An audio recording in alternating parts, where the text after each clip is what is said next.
Lanbide Heziketako azoka honetan, kasu honetan 3. edizio izango genuke, nahi dana da pixka bat gizarteari gerturatzea, Lanbide Heziketako ikastetxetan egiten dugun lana.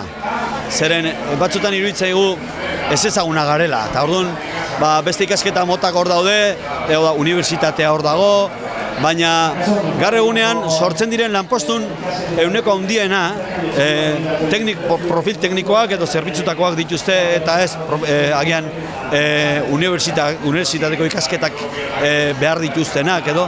Eta orduan, guk nahi duguna da gizarteei erakutsi pixka bat, zer eskaintzen dugun eta nola prestatzen digun gaztedia eta airroen gazte ezan jendia, pixka bat lanpostu horietako preparatu egiten dugu jendea, hori da helburua. 5 ikastetxe ezberdin dauzkagu hemen, etorri gara eta gera hau antolatzen dugunak, alde batetikan Peñascal, bestetikan Fray Soro, Don Bosco, Inmaculada Lanbide ikastola eta Tolosaldean Lanbide Heziketako ikastetxe integratua.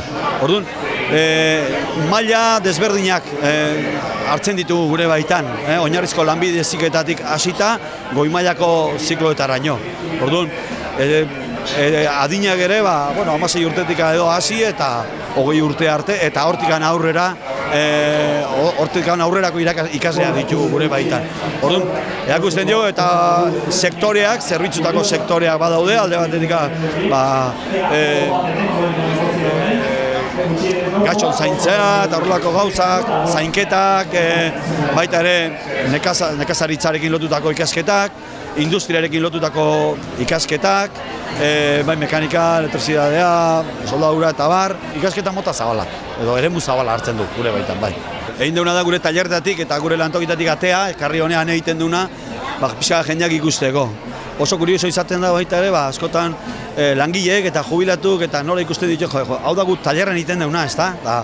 Bestela ez da ikusten hemen, lantoki barrutan ikusten da, baina hortik kanpo ez da ikusten, eta gaurko egunez aukera dago hemen publiko orokorrari erakusteko ze gauzak egiten ditu. Nola egiteko bezero iturriari hau izideak gazteak dira, ez da, gure bezeroak eta saiatzen gara gure eskaintza beraiei helarazten, hona etorrita, eta, galdetzen dute, esplikatzen diegu, interesak hartzen dute, eta, batzutan etortzen diak gero gure gana, hau da, batzutan lehendabiziko elkartzen, lehendabiziko puntua edo ezautzen gaituzten lehendabiziko lekua izaten da batzutan hause, alde hortatik ere, horretarako ere bada, bai, noski.